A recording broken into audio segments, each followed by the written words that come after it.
जय श्री कृष्ण दोस्तों। आज के इस वीडियो में मैं आपको तुलसी विवाह की कथा सुनाने जा रही हूँ। प्राचीन काल में जलंधर नाम का एक राक्षस हुआ करता था, जिसने चारों तरफ बहुत उत्पात मचा रखा था। राक्षस बेहद ही वीर और पराक्रमी था। राक्षस की वीरता का रहस्य था उसकी पत्नी वृंदा का पतिव्रता धर्म। वृंदा पति धर्म का पालन बहुत अच्छे तरीके से करती थी। पत्नी के व्रत के प्रभाव से ही वो राक्षस इतना वीर बन पाया था।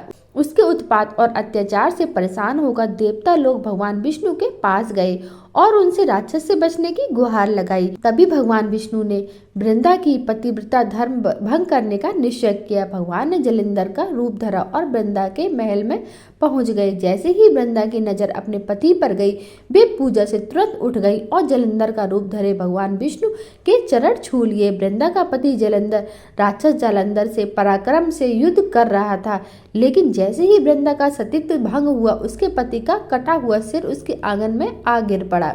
वृंदा को देखकर बड़ा क्रोध आया। उसने ये सोचा कि अगर मेरे पति यहाँ हैं तो आखिर ये कौन है।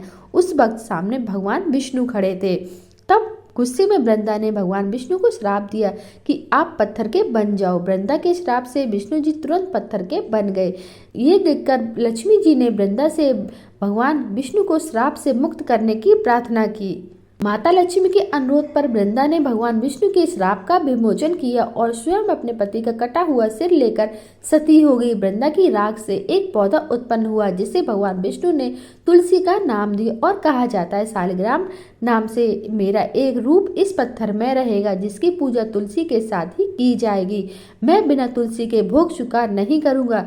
कहते हैं तब से तुलसी जी की पूजा होने लगी और कार्तिक मास में उनका विवाह शालिग्राम के साथ किया जाने लगा। हर साल देवउठानी एकादशी के दिन इसे तुलसी विवाह के रूप में मनाया जाता है। दोस्तों, ये थी तुलसी विवाह की कथा। आपको ये कथा कैसी लगी तो कमेंट बॉक्स में जरूर बताइएगा। जय श्री कृष्णा दोस्तों।